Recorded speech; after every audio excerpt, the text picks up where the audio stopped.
Tim Ferry's getting ready for the second moto. We saw him DNF in the first moto, arm troubles, and looks like he's going to give it a try. Once again, the riders being shown the 30-second board. And as it tilts, we know we are going to be underway in a matter of moments. The gates drop, and here they go.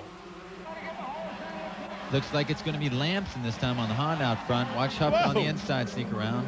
Little bit of bobbling there deep in the field and coming around hard on the outside. Damon Huffman with a good start. Another guy goes down, trying to stay out of the way. Everybody coming over here. You got to be worried about it. And Michael Craig, oh, tough break for him. That is the second year in a row Mike Craig has crashed off that jump here at Binghamton. So after a fine finish in the first moto, Mike Craig has got his troubles early on. Don't even know if he's going to be able to continue. As we look at the leaders here, some new faces starting to show themselves up front, although there's Michael Brandis again, who had challenged in the first moto. Yeah, that was Mikel Pichon we saw up front, and I believe Huffman, and there's Buddy Antonez. He's a privateer Honda rider out of California. Brandis, and where's Lamson? Looks like he had the whole shot there back a moment ago, but got pushed outside. Now he's going to have to buy some spots. Number 101, Mikel Pichon with the early lead here. Didn't even see him in moto number 1.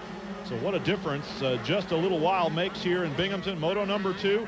And oh, Buddy Antonez with a little bit of trouble there opens the door for Damon Huffman, who slides right on by.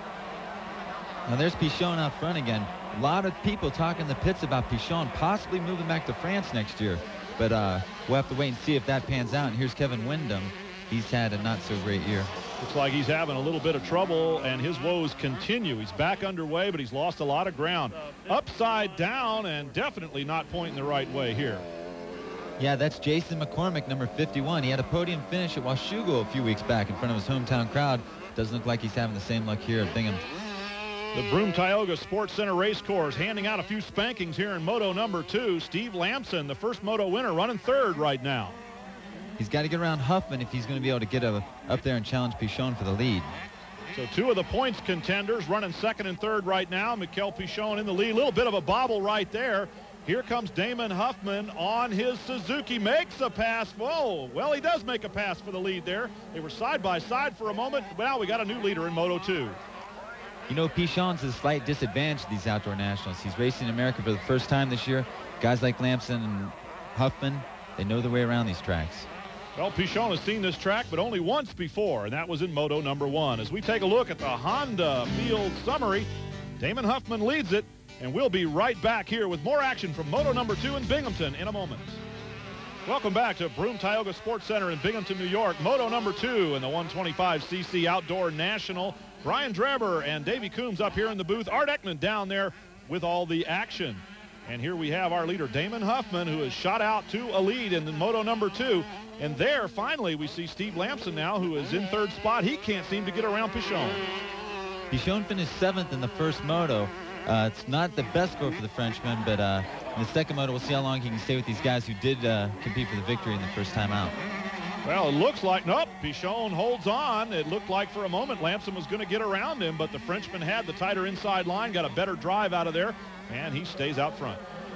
I noticed that time Lamson didn't jump over the hay bale. I wonder if there's an AMA official over there. Maybe the hay bale's got some rocks developing in it. Well, one way to keep him from jumping over it would be to stand there in front of it, but I'm not sure anybody would want to do that. Okay, now it looks like Lamson makes the pass. Let's see if Pichon can come back on him. And out front, of course, it is our leader, Damon Huffman, who made an earlier pass of Pichon, and now it is Lamson who has done the same. And Hughes has gotten himself up to 4th place, so if he can get around Pichon, we might have the same battle we had in the top 3 of the first moto. Well, 3 of our 4 contenders are up there. Of course, Mike Brown had a DNF in the first moto. The story on Mike Brown, let's check in once again with Art Ekman, who is with his mechanic, Jeff Nutter. Well, Jeff, I know Mike Brown is gutsy, but to be honest with you, I'm surprised to see him running second moto. I'm not. You know, the kid's got a big heart, and he really had his heart concentrated. I mean, he wanted to win this title, and you know, we had a bad moto. We had only one, and several people had several bad motos. He can still stick it out.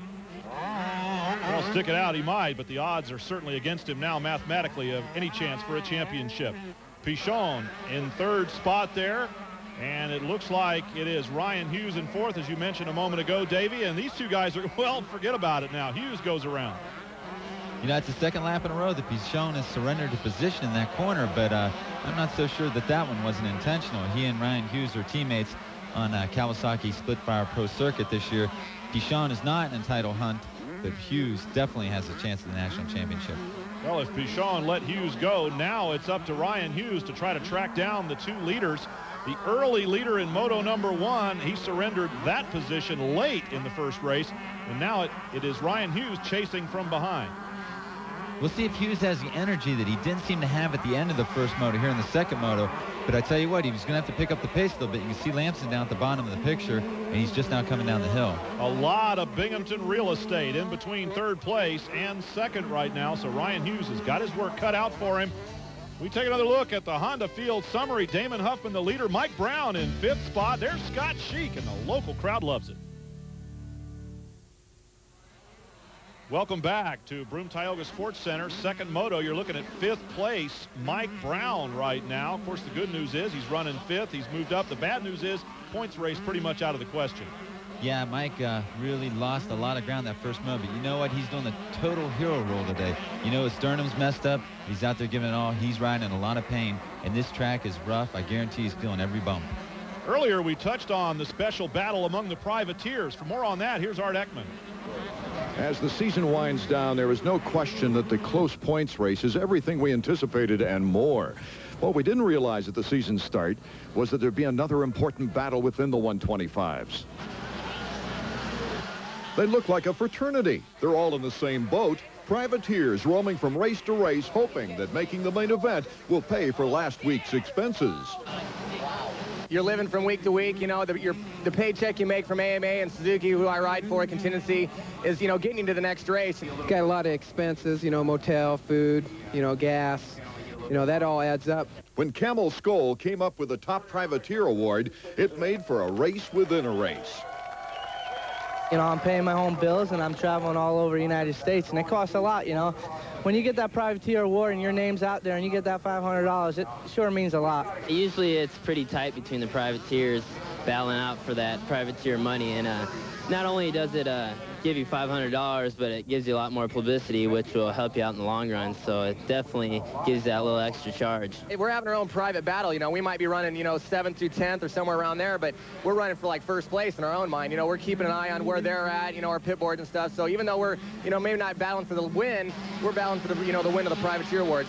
It means a lot to us because you get to get up there on the podium with the top 3 guys, and little recognition for all your sponsors and everything else. That extra $500 per race for the top privateer and $5,000 bonus at the season's end will go a long way in helping those who most need the help. Back to the booth.